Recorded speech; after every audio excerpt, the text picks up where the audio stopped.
आज मैं लेकर आ गई आपको एक नए वीडियो के साथ में। जैसे कि मैंने कमेंट किया था आपको कि लास्ट वीडियो में आपको मैं सिखाने वाली हूँ ट्रैक चेंज। तो मैं ट्रैक चेंज का ही आज लेक्चर लेने वाली हूँ। और अगर आप मेरे चैनल पे नए हैं तो प्लीज़ मेरे चैनल को सब्सक्राइब कर दीजिए, ताकि मैं कंटिन्यू आपको मेरे डेली बेसिस पे मेरी वीडियो आपको दिखते रहे। तो चलो गाइस मैं स्टार्ट करती हूँ। ट्रैक चेंज पे हम क्लिक करते हैं और लेते हैं। सबसे पहले ट्रैक चेंज क्यों होता है, जबकि जो हम छोटी छोटी गलतियाँ करते हैं हमें ही पता नहीं चलता कि हमारी गलतियाँ कहाँ पे जा रही है। तो इसलिए हम ट्रैक चेंज यूज़ करते हैं गाइस। इसको मैंने एक पेस्ट ले लिया है, पेस्ट के साथ साथ में मैंने तो इसको साइज चेंज कर दिया। रिव्यू में जाएंगे गाइस और हम ट्रैक चेंज पे क्लिक कर देंगे। अभी देखिए ये ट्रैक चेंज दिखाता है। इसका शॉर्टकट के कंट्रोल शिफ्ट और ई से भी हम कर सकते हैं। यहाँ पे शॉर्टकट की लिखा हुआ है। मैं आपको पहले यहीं पे दिखाने वाली शॉर्टकट के नहीं यूज़ कराऊंगी। देखिए यहाँ पे ले लिया हमने, इसके नीचे ले लिए। जो भी हम करेंगे ना गाइस, ये सब दिखाएगा कि आपने क्या क्या इसमें चेंजेस किया है।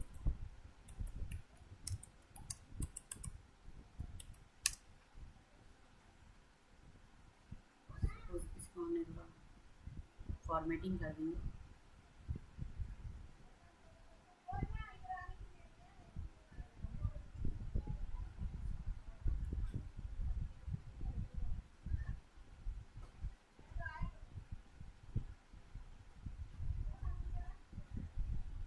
ये कलर ले लिया मैंने।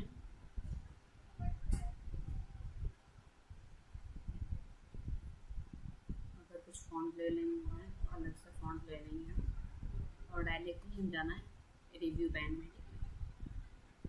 यहाँ पे शो में भी जा सकते हैं, फॉर्मेटिंग आपने किया है, पर हमें जाना है डायरेक्टली रिव्यू में। तो हमने जो जो किया है ना, यहाँ पे दिख रहा है सूरज वर्मा फॉन्ट रेड कलर। ये मेरा जो ये लैपटॉप का जो ये है क्या बोलते हैं उसको, लाइसेंस विंडो है, तो लाइसेंस का नाम है। फॉन्ट कलर रेड है, ऐड किया है डीओ और यहाँ पे फॉर्मेटिंग किया है मैंने जो ब्लैक से यहाँ पे ये आ रहा है। मुझे हाईलाइट किया है मैंने इस वर्ड को, तो हाईलाइटिंग आ रहा है। अभी आपको जो जो करना है, अपनी गलतियों को एक्सेप्ट करना है।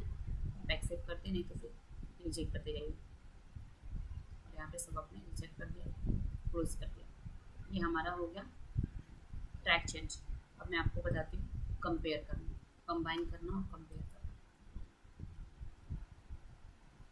होता है ना, कोई कोई वर्ड हम जल्दी भूल जाते हैं। इसको सबसे पहले हम न्यू शीट ले लेते हैं।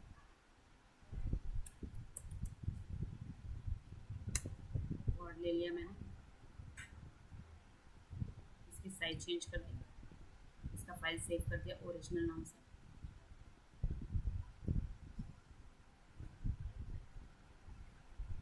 सॉरी, मैंने बनाया हुआ है ओरिजिनल और डुप्लीकेट। आपको भी लेना रहेगा तो ले सकते हैं। देखिए मैं डाल देती हूँ।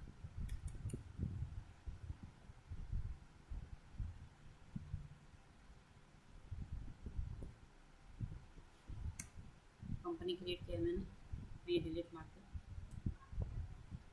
मेरे शायद बच्चों लोग ने, स्टूडेंट लोग ने किया रहेगा। यहाँ पे मैंने ओरिजिनल डाल दिया।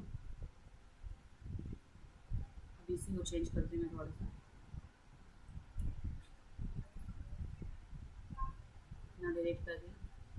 इसका फ़ॉन्ट ही अलग ले लिया मैंने।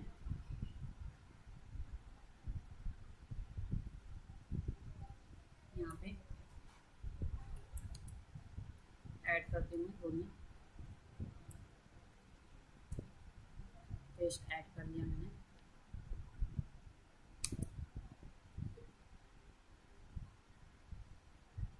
जो कलर करना पड़ेगा हम कलर यहाँ पे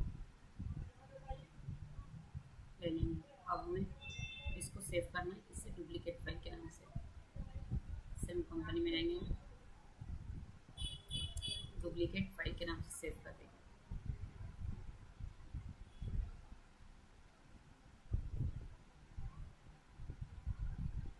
डुप्लीकेट लेके हमने डिलीट कर दिया। कंट्रोल एन से नया विंडो ले लिया। रिव्यू में गई मैं, कंपेयर में जाऊँगी। यहाँ से हम ले लेंगे उसी फाइल जो हमारा ओरिजिनल फाइल था। अभी तक सबको लगता था कि सिर्फ एक्सेल में VLOOKUP से हम फाइंड करते हैं मेरा ओरिजिनल डाटा और डुप्लीकेट, बट इसमें भी है जिससे हम फाइंड कर सकते हैं। यहाँ पे डुप्लीकेट ले लिया हमने। वर्ड में भी है, लेकिन ये ओरिजिनल है, ये रिवर्स है। और यहाँ पे जो जो हुआ है ना वो दिखाएगा, आपने जो ऐड किया है वो ऐड दिखाएगा। जैसे कि बताई थी ये लाइसेंस विंडो है, तो लाइसेंस विंडो का जिसका नाम आता है उसका नाम आता है। थीम्स डॉक्यूमेंट से फॉन्ट और पेटी जो अलग दिखा रहा है वो आपको यहाँ पे शो कर रहा है। तो बस ठीक है, आज के लिए बस इतना ही। कल मिलते एक नए वीडियो के साथ में, और कल मैं आपको रिव्यू के बारे में कुछ बताने वाली हूँ, क्योंकि रिव्यू हमारा लास्ट चैप्टर है। उसके बाद हम आएंगे एक्सेल में। और बस हुआ। Thank you so much. आज के लिए मिलते कल नए वीडियो में।